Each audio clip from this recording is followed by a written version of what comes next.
welcome back to Let's Talk All Things Internet. Today's post we are going to talk about saving money and why you should save more money than expenses.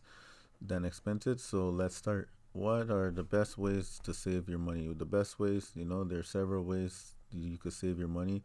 Some of the most effective include, creating a budget. This helps you track your spending and identify areas where you can cut back. Saving a portion of your income, setting aside a percentage of your income each month for savings can help you build up your savings over time. Reducing expenses, look for ways to reduce your expense, such as cutting back on eating out or shopping for deals when purchasing items. Increasing income, consider ways to increase your income, such as getting a raise at work or starting a side hustle. Avoiding debt, try to avoid taking on new debt and work on paying off any existing debt as quickly as possible. Living below your means, avoid lifestyle inflation and live below your means. Try to save as much as you can so you could reach your financial goals. And automate your savings.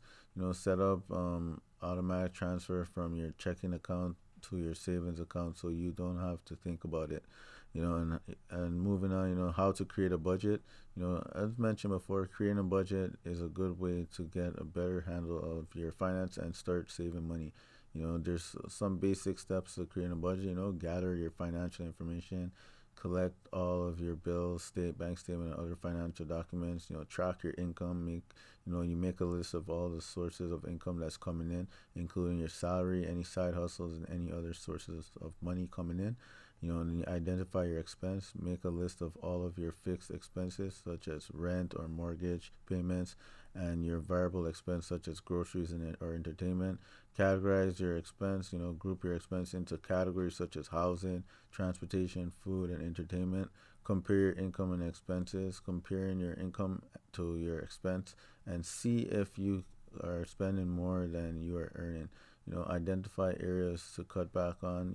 Like you look for areas where you can cut back on expense, such as dining out or entertainment expense, such as your Netflix bill or your Disney Plus bill. Set financial goals. Set short-term and long-term financial goals, such as paying off credit card debt or saving for a down payment on a house. Review and adjust your budget regularly. Review your budget regularly, at least once a month, at least monthly, so then you could make an adjustment as necessary to ensure you are not off track and you're on the right track to meet your financial goals. You can always use Excel sheets, budgeting app, or simply pen and paper to create your budget. How to save a portion of your income. So saving a portion of your income is a key step in building your savings and reaching your financial goals. There's some ways to save a portion of your income. You set a saving goal, decide how much you want to save each month, and make it a priority to reach that goal. Automate your savings. Set up automatic transfers from your checking account to your savings account so you don't have to think about it. Pay yourself first before you pay any bills or make any other purchase. Transfer a portion of your income into your savings account. Use a budget. Create a budget and include your savings goal as a fixed expense. Cut back on expenses. Look for ways to reduce your expense, such as cutting back on eating out or shopping for deals when purchasing items.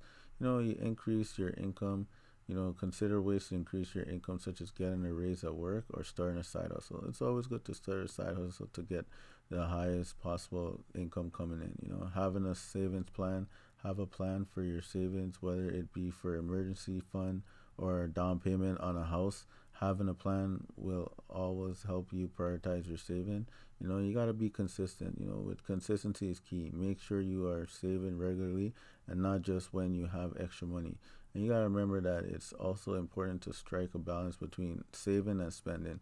You should still have enough money to enjoy your life and still have some fun. You don't want to oversave and then not have any kind of productive hobby or any kind of thing into your life to do. Otherwise, you just get bored and then you won't want to save anymore and you'll fall off the bandwagon. how to live below your means. Living below your means is a key principle for saving money and achieving financial stability. There's some ways that you could live below your means. You could, as mentioned before, create a budget. This will help you identify areas where you may be overspending and make adjustment to your spending habits. Track your expenses, keep a record of your expense and compare them to your income. This will help you identify areas where you may be overspending and make adjustments to your spending habits. Avoid lifestyle inflation. Resist the temptation to increase your spending as your income increases. Instead, try to maintain your current lifestyle and save the extra money. Save for big purchases instead of financing large purchases. Save up the money and pay cash. That way, you're full control of the situation. This will help you by avoiding going into debt and increase your savings. Shop smart. Look for deals and discounts when shopping for items and consider buying used items instead of new ones. Avoid impulse buying. Take the time to think about a purchase before you make it and consider whether it is a necessity or a luxury. If it's a luxury, then you shouldn't be buying it. Cut back on unnecessary expense. Identify any expense that you can cut back on, such as subscriptions or memberships that you don't use anymore, and you live within your means.